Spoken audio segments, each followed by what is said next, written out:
you've exposed yourself as, and I'm looking at these other messiahs that I'm seeing, prophets, and one guy says he spoke to aliens, and that's a potentiality, and they created mankind with DNA, cloned us, so we're clones. and this is, and he's got 100,000 followers, and he's coming up with some really good techniques, and the people look really happy. They're all dancing, and he's got songs, and he's singing, and he's living in the commune, and it all looks really good, and thousands of people want to go there and listen to this guy, and you can do it on the internet. It's people are looking for something. It's like my mother turned to Jesus because he was more moderate than I am. And so people will be attracted to people saying good, nice things, but ultimately it always comes down to the mechanically money is abhorrent to freedom or enlightenment or our potential. But we're all right. But then you're moving under threat. Now you're moving against the grain, and all of the conditions are moneyed positions. And when you say no money, I can understand that philosophically, but in reality, you have no place to live. You can't stop anywhere, and you're still under all these laws they've got, and you have to operate with no money, which I've seen you do. But I think you're the only person who could go through what you went through and hold on to that, not touching money for like 16 years. Like that's amazing that you did that.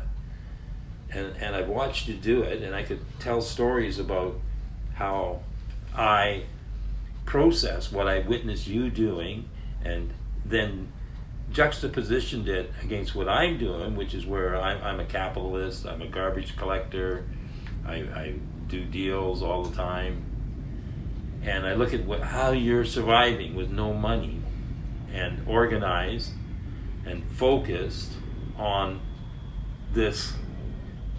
And I don't like the word Messiah, because I think that implies you getting a following, and you're not attracted to a following. In fact, I find you more of a recluse than a people who want to speak to large groups of people or associate with large groups of people. Because I just never experienced that with you. So you're doing a solo thing, like you've been to jail like, I don't know, 50 times or something. And you've hung on to this no money thing, but it's a gruesome path. Well, that's the concentrating on the money thing itself is me not using money is not the primary spirit surrounding my character. Like, I don't use money because I know the truth of fate. I know how everyone has actually been brainwashed into thinking that this free will is an actual real thing. We believe so much that humans are capable of making a thought out of nothing. When our thoughts are like leaves, and with observation, it's obvious. Our thoughts go to where our experience has led them. We don't choose, we divine, we analyze to the extent of our experience. And so there is a fundamental, huge, planet-spanning delusion that is inhibiting us and has subsequently caused what can be considered hell, a world of dependency on money, which has led to money asserting itself and saying that if you don't depend on money, you aren't allowed to live. So when you say that this is the root cause, Like, I mean, that's been around for a long time. Money's the root of all evil. Well, to know the truth is to know evil is a fiction, and to know evil is a fiction is to be unable to hate anymore. What do you mean by truth? That there is such a state of isness. That existence exists. And it has parameters. And that's true. But truth itself is, I think, is more the whole of everything. God cannot not be God. You see, then it goes off into a different area that you talk about Messiah and God, but I know because I've heard from you that you don't see yourself. You see yourself as God. I've heard you say it. There's only one thing, and everything is an extension of it. I think when I look at these the guys, like I look on the internet and I see Messiah and I watch what they're doing, they the ones that I'm seeing, they have gotten noticed, have gone viral, have got communes, and they got thousands and thousands and thousands, with in some cases millions of followers. So what is your message? What do you what are you doing here? Hoping to give the world a little extra wherewithal as we face the hardest times we could possibly imagine. But you're laughing with. I mean, that looks horrible. The future looks really problematic. Well, like I mean, we don't have. I don't think we've got a couple of years left.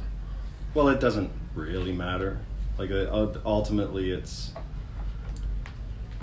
the hell was made because we were sort of put in this naive, constant state of being in a rush. And well, over the generations, we've worked ourselves into a inescapable situation. And maybe because it's been a long time for me since I had my big realization of the ultimate sadness, that I just take it for granted now. That's what Buddha saw on his path. He saw the suffering, and then one of the noble truths is life is suffering. It's struggle. It is. It's a big struggle to survive in the conditions that we're in.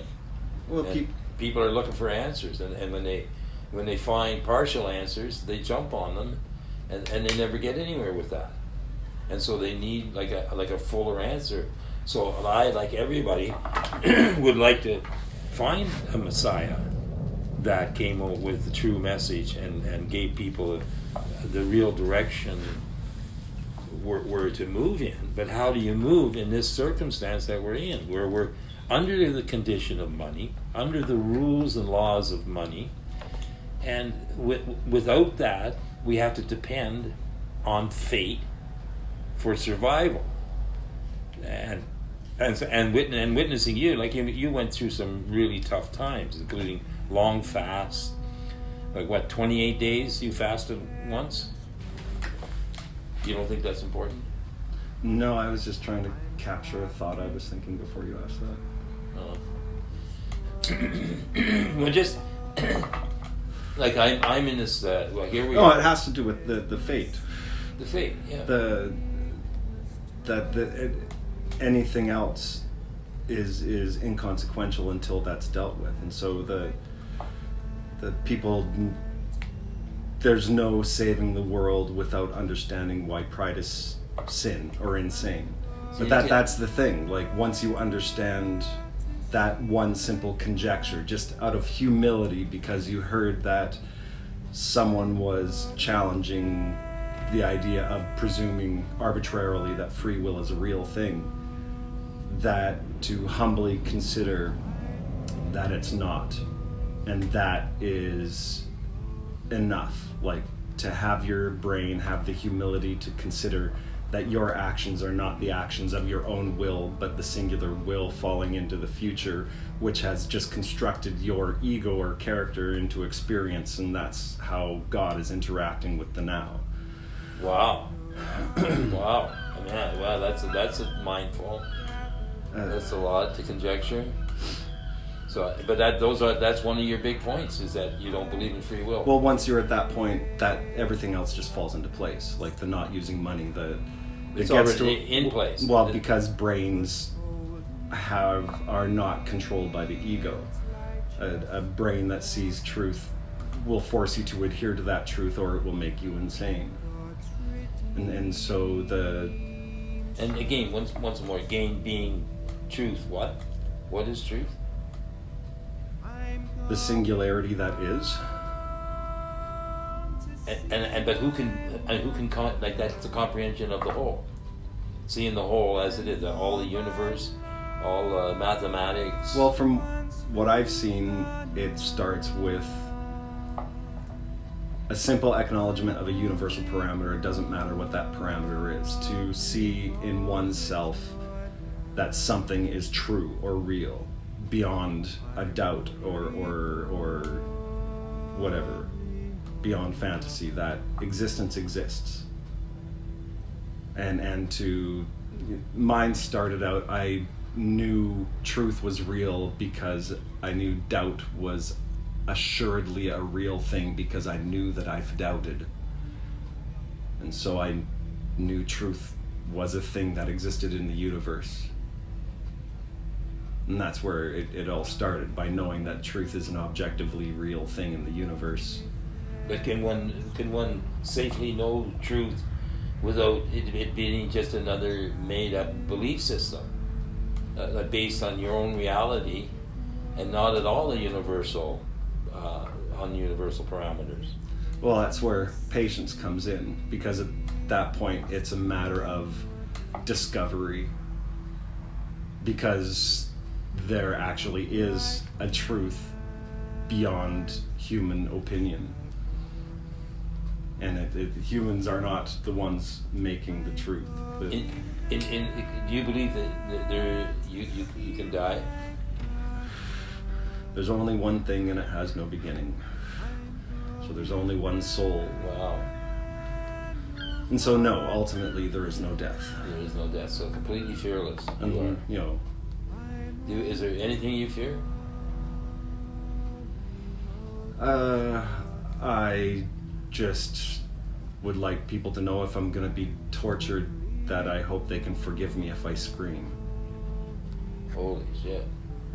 Man, you're one tough character.